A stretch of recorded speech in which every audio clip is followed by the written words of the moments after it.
Can you speak to, you were at UC, I'm sorry, you were at Riverside Community Community. College in Riverside, Yep. Riverside Community College, and you didn't really have many offers. You get a sniff from San Bernardino, and they say, Yep. "Hey, we have a spot in our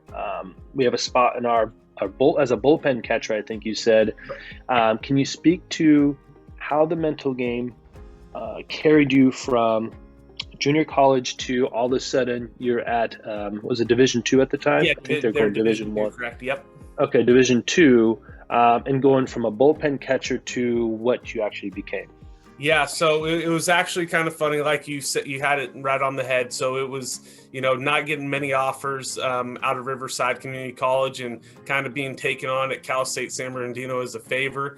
I know their team was pretty filled up. All their scholarship money was locked in. And, I just went down one day with the coach and hit in the cages, took about 10, 15 swings, caught about 10, 15 pitches in the bullpen. He's just like, yeah, this guy can play on our team.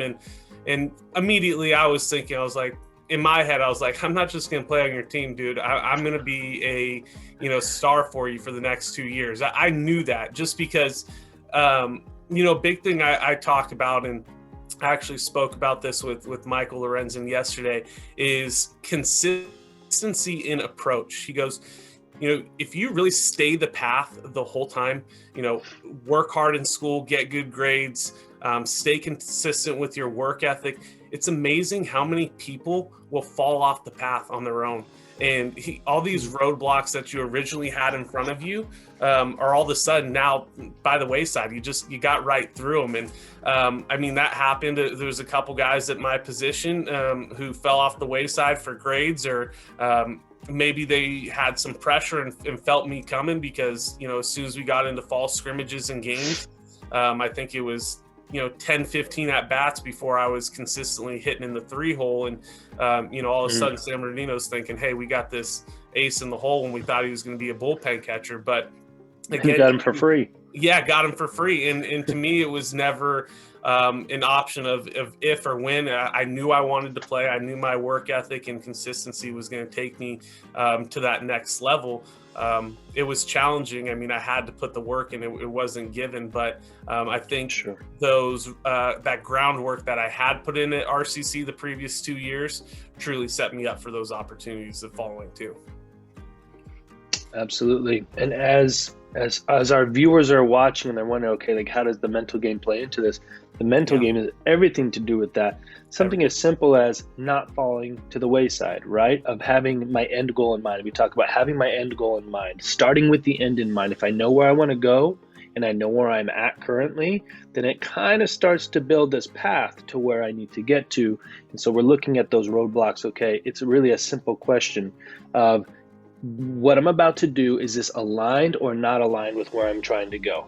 Okay, skipping out class to go hang out with this girl, is that aligned with my goals, my end goal, right? It's something simple like that. And I'm sure Ken Ravizzo, Mario Soto are the type of guys that talk about starting with the end goal in mind of, hey, where do you want to go? And is the decision that you're about to make going to help or hurt you in getting to that goal?